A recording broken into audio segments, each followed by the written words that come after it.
Бағым 85 сабақ затын сын білдіретін сөздер дейді. Бірінші аты өлеңді мәнерлеп оқы дейді. Аспаз.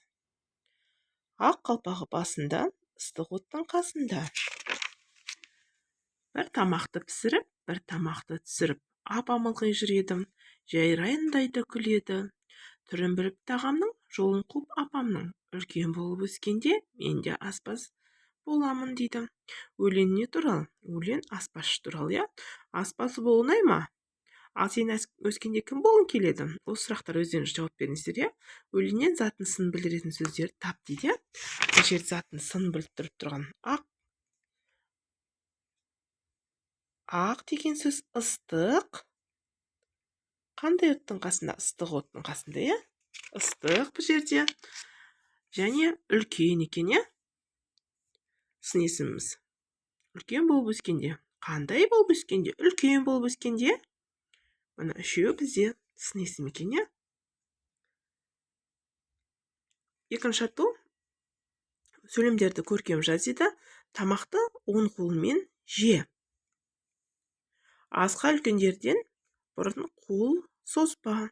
Нанды бір қолмен үзбе дейді. Бұл жерден сіздерге ақыл кеңес, ненің болып, ненің болмайтынын айтып жатыр, Тамақты бір қолымызбен үзбеуіміз керек екен, Тамақты оң қолмен жеу керек екен. Үлкендерден бұрын үлкенде отырмай, өзіміз барып жүгіріп барып отыруға болмайды екен, Үшінші атты сөз жұмбақты дұрыс шешсең, бір мамандық иесінің атауын шығады дейді. Бұл жерде қарбыз, қауын, пияз, асқабақ, сәбіз көріп тұрмыз. Енді біріншісін қарбыз деп жазамыз.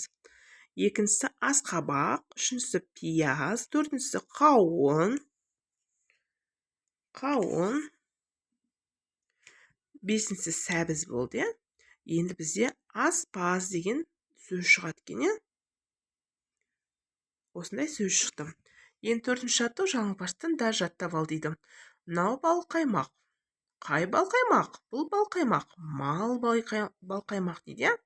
Балқаймақ деген қаймаққа қант, бал, ұн қосылып қайнатылған тәтті тағам екен, Осымен сабағымыз аяқталды. Келесі сағат кезге сау болыңыздар. Каналыма тіркелуді ұмытпаңыздар.